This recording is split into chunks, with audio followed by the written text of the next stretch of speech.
Assalamualaikum warahmatullahi wabarakatuh.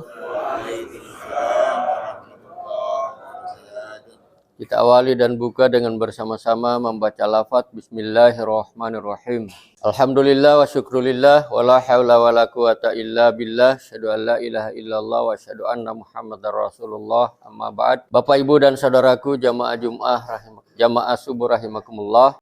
Tadi pengumpul yang dipakai oleh Imam Pak Irwan ada di surah Al-Mu'minun. Ad-Dusuk Naqad Aflaha surat nomor urut 23. Perhatiannya 22. Tuh ngimolah. 22 itu Al-Hajj, 21 itu Al-Anbiya, 20 itu Toha, 19 Maryam, 18 Al-Kahfi, 17 Bani Israel atau Al-Isra, 16 An-Nahl, 24 An-Nur, 25 Al-Furqan. Pak Jamal sudah hafal? Tangan. Cuman tidak dimulai dari awal. Langsung pamani betaga wara adzalika faulaika humul adun. Karena surah ini di awal ayat ada dua kelompok ayat. Pertama kelompok ayat tentang keberuntungan orang beriman. Qad aflahal mu'minun. Apa keuntungannya? Ulaika humul warisun alladzina yarisunal firdaus hum fiha khalidun. Mereka akan menjadi ahli waris, mewarisi surga firdaus dan mereka kekal hidup di dalamnya. Qad aflahal mu'minun.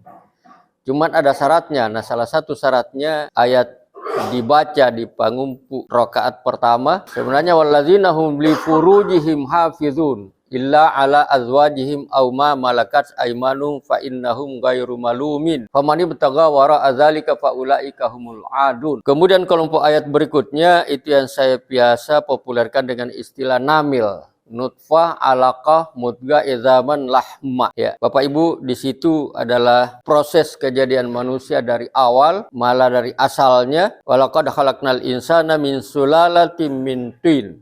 Sungguh kami menciptakan kamu dari saripati tanah. Lalu kemudian menjadi nutfah, alaqah, mudghah, idzaman, lahma. Tsumma innakum ba'da dzalika lamayitun, tsumma innakum yaumal qiyamati tub'atsun. Saya tidak niatkan ini, tetapi karena terinspirasi oleh ayat dan surah yang dibaca, saya share informasi ini untuk kemudian dikaji lebih dalam. Pesan Pak Muhtar Adam, pengamalan yang sama boleh jadi akan melahirkan pengalaman yang berbeda. Mungkin sama amalan kita baca itu, kita tadabburi itu, saya dapat pengalaman lahir atau batin. Bapak Ibu baca itu, tadabburi itu, mungkin juga akan mendapatkan pengalaman yang belum tentu sama dengan pengalaman yang saya dapatkan. Yang kedua, kemarin kami rapat di Dangau, di kebunnya Pak Abdullah, membahas persiapan KKN pertama ITSBM. Ada 18 lokasi, titik, sudah diidentifikasi oleh teman-teman. Ya, bahkan ada sampai ke mana Pak Ruang? Ke Kendari ya. Wah, luar biasa ini KKN pertamanya langsung Kendari. 18 titik. Nanti akan ada pembekalan di tanggal 8 Oktober sebelum pemberangkatan ke lokasi masing-masing yang sudah disepakati dengan berbagai macam pertimbangan. Tapi misi utamanya adalah pelebaran sayap organisasi Muhammadiyah. Kalau ada cabang, ranting tapi enggak aktif ya revitalisasi. Tapi kalau belum ada itu persiapan dan pembentukan serta aktifkan ranting cabang di lokasi di mana mereka ber-KKN. Tapi dalam diskusi itu Bapak dan saudara ada diskusi ringan dan akhirnya mengarah kepada hal serius tentang tema kemarin khotbah Jumat. Ya, khotbah Jumat itu kemarin bahaya ijon bahayanya dan usaha untuk mengantisipasinya. Saya ingin ulang materi itu, kemudian kita kembangkan materi yang berkembang kemarin dan bagaimana selanjutnya karena akhirnya lari ke kajian tarji. Ijon, Bapak, Ibu, dan Saudara, mungkin dibahas kemarin tapi saya ingin ulang, mungkin ada yang sama, ada yang berbeda. Ijon itu adalah sistem transaksi jual beli, khususnya hasil pertanian perkebunan. Di selayar bukan rahasia lagi. Sudah menjadi informasi umum sistem panjar. Itu ijon. Dan mohon maaf, rata-rata yang panjar itu non-muslim. Gele pahatunna lari duru, mangi mentransaksi. Apakah pala, cengkeh, kolapa, konari, komiri, ko apa boleh? Itu yang terjadi di masyarakat, Pak. Ya, ada sisi positifnya karena mereka dapat uang tanpa administrasi, mekanisme berbelit-belit. Ya. Tapi kerugiannya ya pasti standar di bawah harga. Dan belum dibayar semuanya. Itu yang terjadi. Negatifnya ya pertama karena standar di bawah harga. Positifnya ia dapat langsung uang tunai untuk kebutuhan pendidikannya, untuk kebutuhan kesehatannya, untuk kebutuhan hari-harinya. Negatifnya lebih besar daripada manfaatnya. Kenapa? Karena rata-rata dalam praktek mereka ditarget.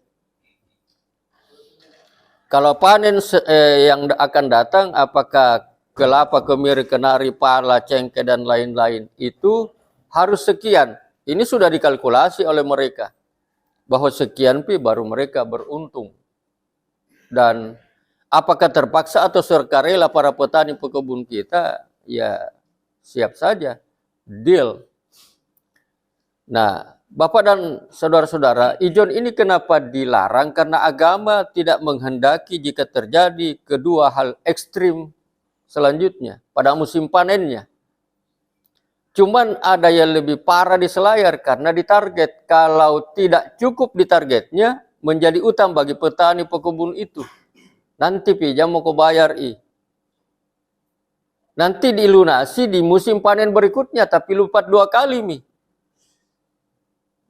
Ini lagi leman raki. Saya khawatir Pak, belum pas saya lakukan penelitian, tapi pengamatan kayaknya. Jangan-jangan mereka tinggal buruh. Bukan lagi pemilik, sudah pindah tangan itu hak milik Pak. Jadi iya Marakai, Nangkasi, Ngambi, Ngaloi. Pun dia diburu tinggal dapat upah, bukan lagi mereka yang pemilik. Karena ini. Ya. Karena itu lipat 2 kalinya lagi di musim yang akan datang. Nah, Bapak, Ibu, dan saudara-saudara, ini yang harus diantisipasi. Maka sudah kencang diskusi di Basnas, mulai dari Pak Ridwan barangkali sudah berkembang wacana itu, kemudian kita tindak lanjuti. Cuman ternyata memang petani pekebun kita sudah menjadi gaya hidup. Nugele karena terpaksa, memang karena mau dapat uang cepatnya. Kalau musimnya berhasil, pasti itu sana lah salah, atau pemilik. Sudah gila kubalaukan nak yang sahala silohe. So di. Tapi apa? To sahala tatai sahala silohe ini pahalin dan sekali non muslim rata-rata. Yang mereka jalohi.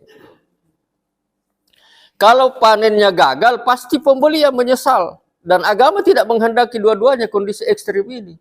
Tumbali na to balu mendapat kerugian atau keuntungan yang berlebihan di luar standar harga normal, sama-sama tidak dikehendaki oleh agama.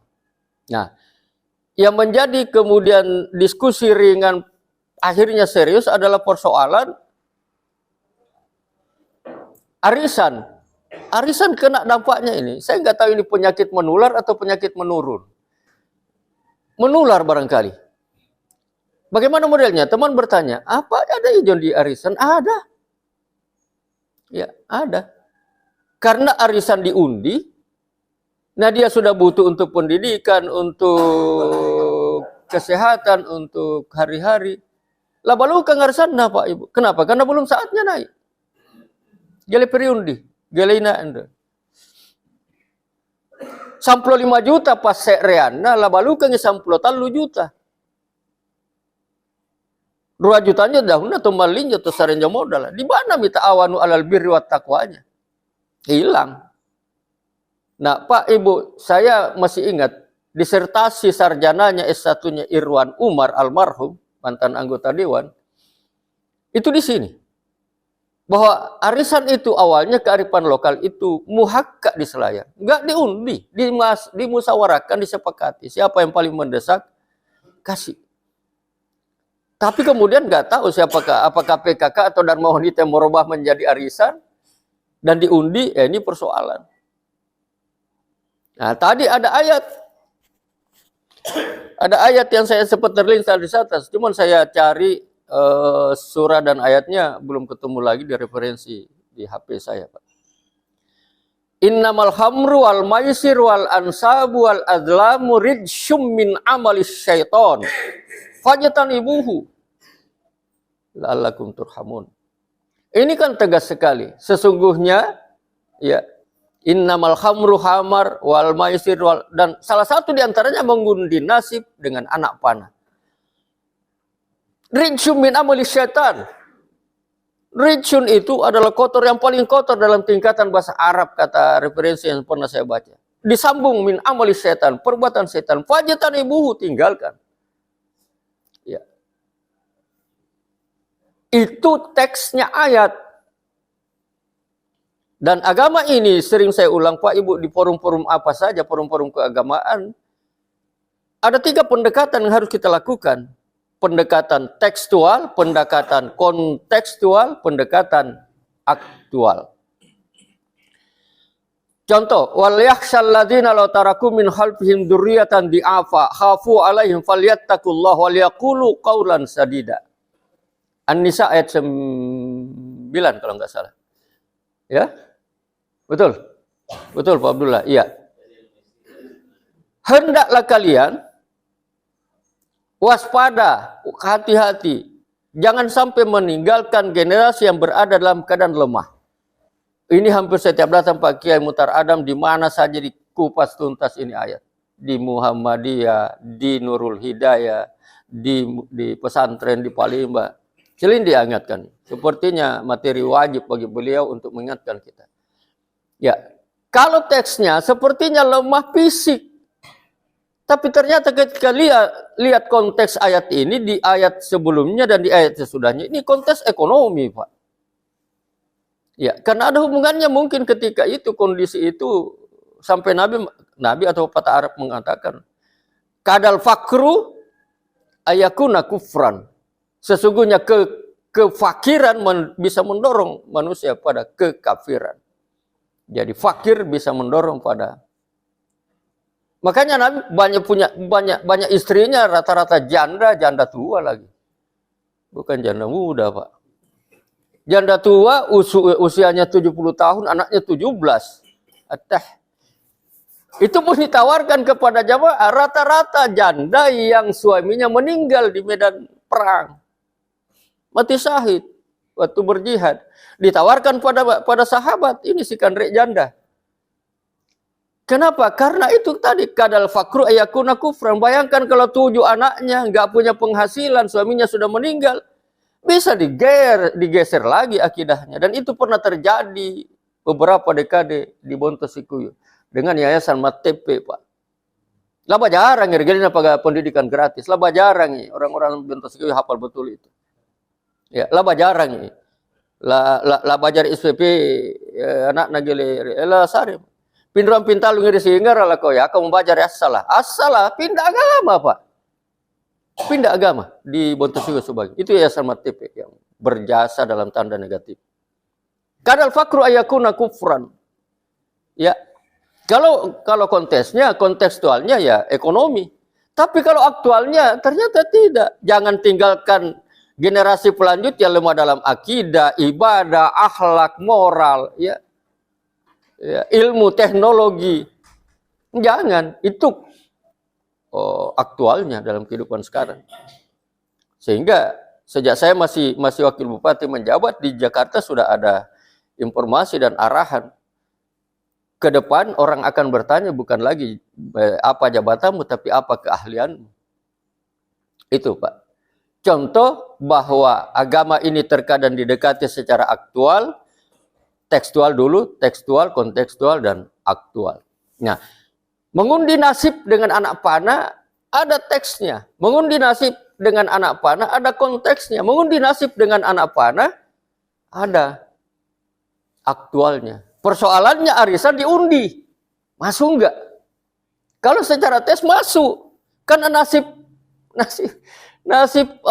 dapat uangnya kan berdasarkan guru kan kalori ya.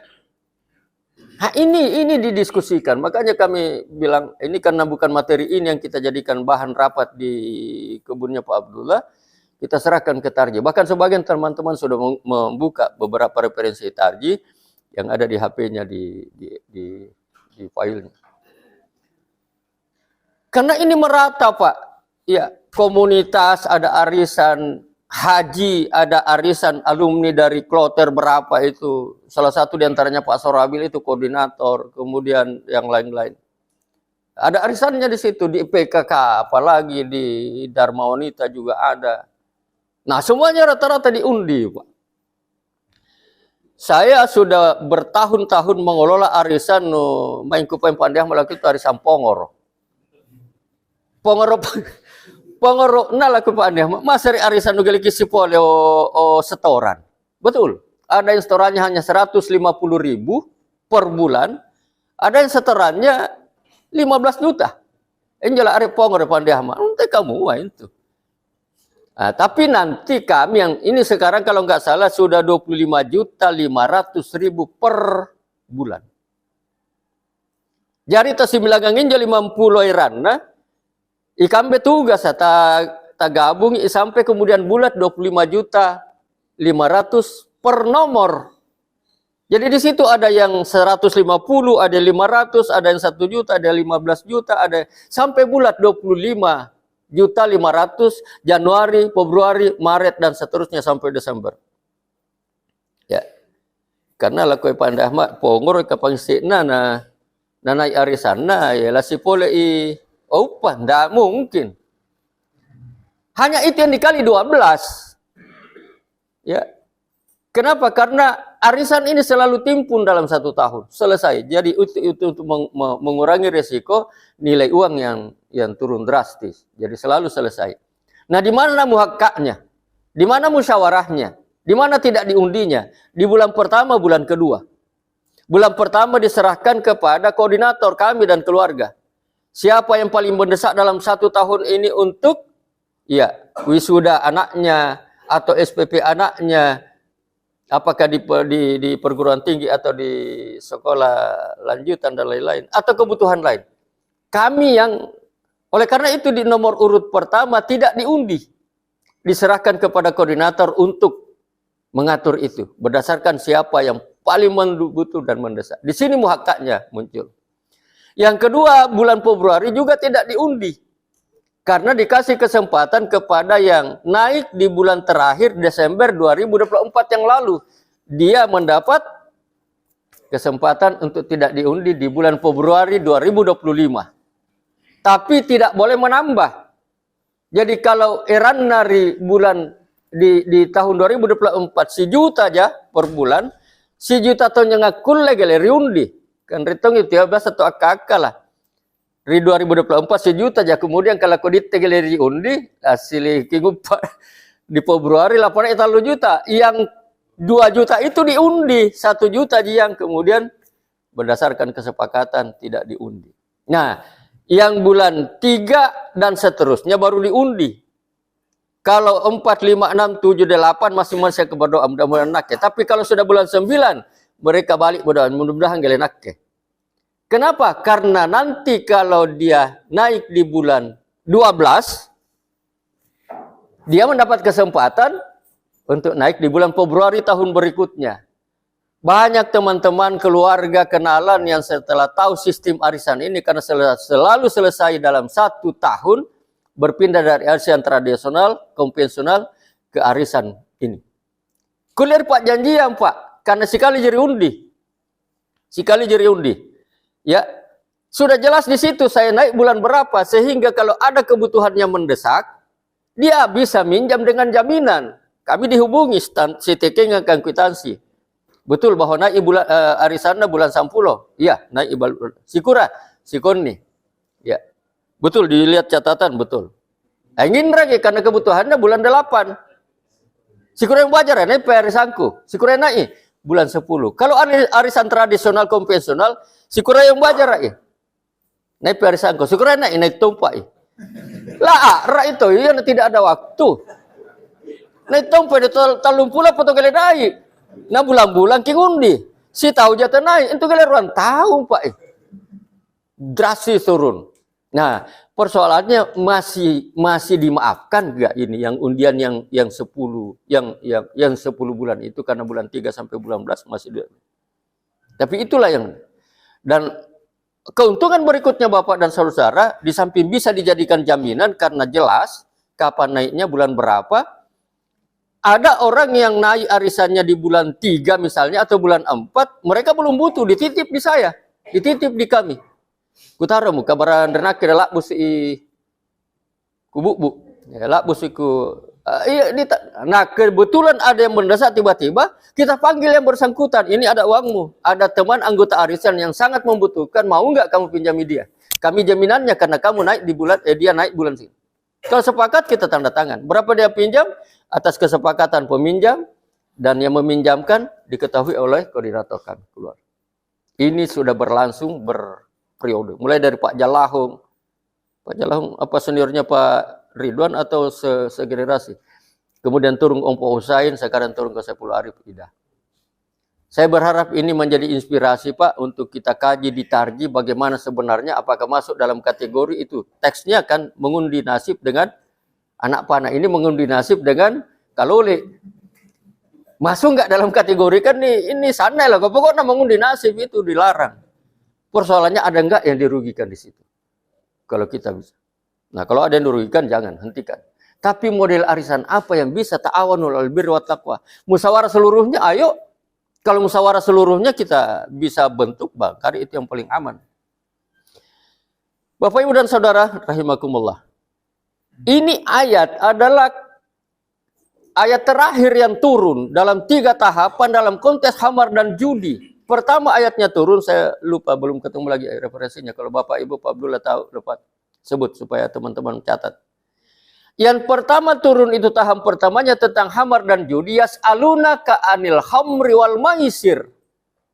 Mereka bertanya Muhammad kepadamu tentang khamar dan judi. Botol na botol. Itu kamu agama nih Islam merah itu Muhammad. Waktu itu belum turun ayat. Nah, ini menjadi asbabun nuzul. Karena belum turun ayat, lalu turun ayat ini. Yas'alunaka 'anil khamri wal maisir qul fihi ma ismun kabir. Katakan kepada mereka Muhammad itu ada mudaratnya yang besar. Wa manafi'u linnas. Juga masih diberikan informasi bahwa ada manfaatnya yang besar, ada manfaatnya bagi manusia. Tapi ayat ini kemudian ditutup dengan kata kunci wa ismuhuma akbaru min naf'ihima.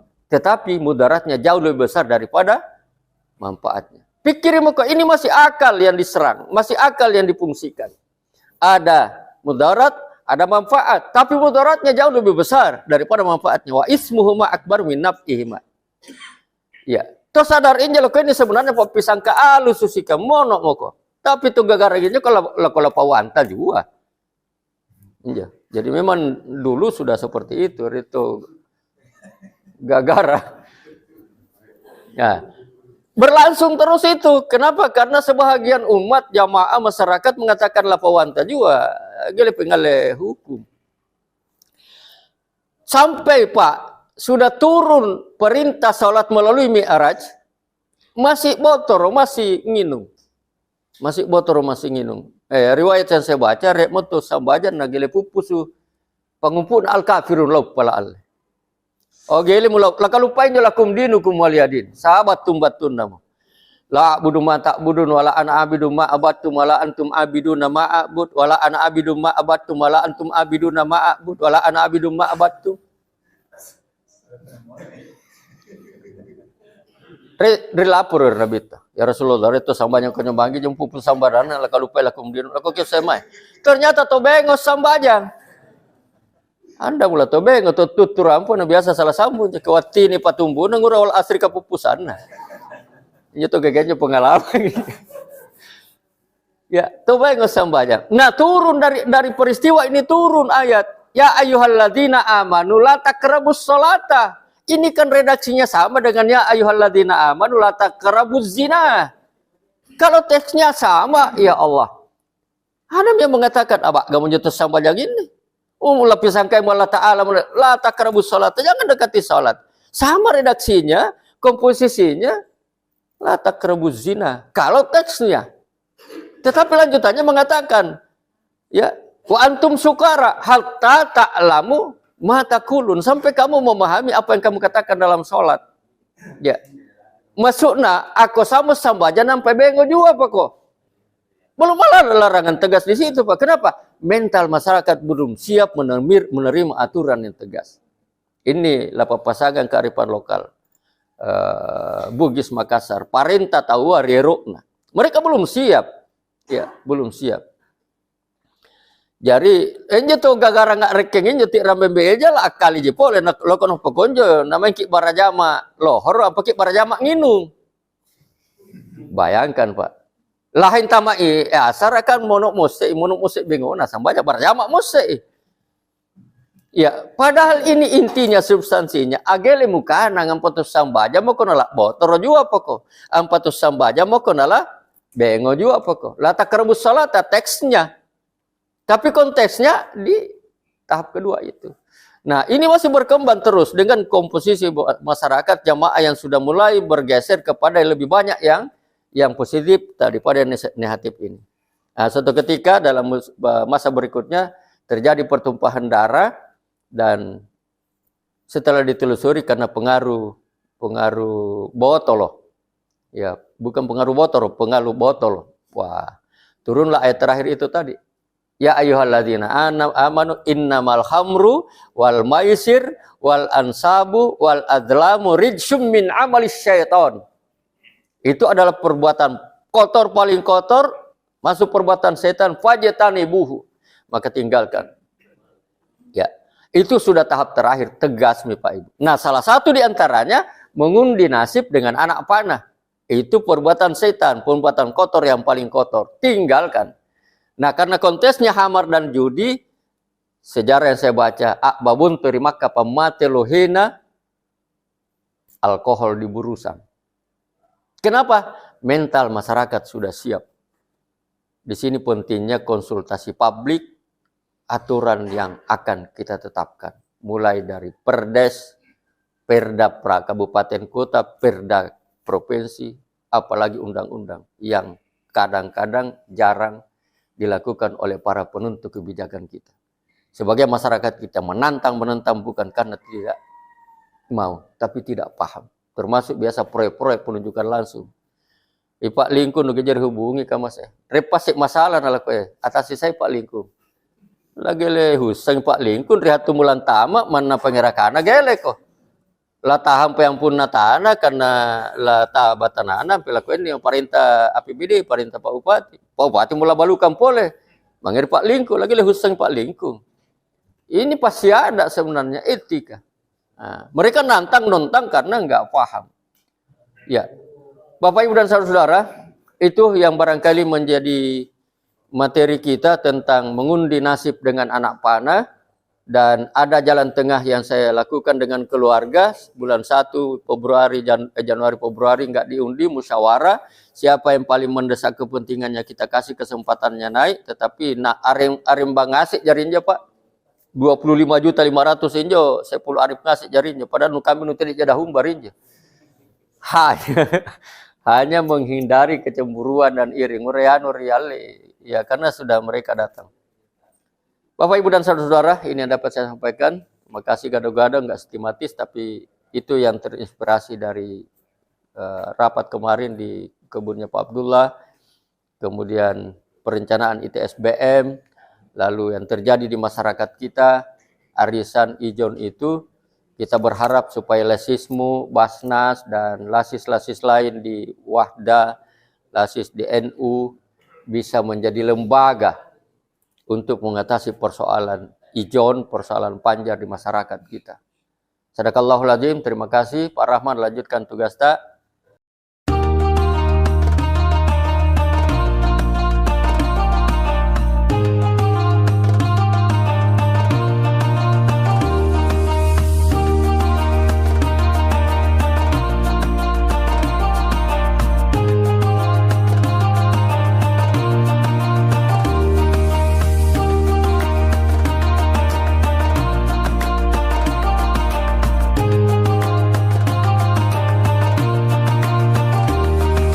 Sadaqallahul azim, terima kasih Bapak Ibu.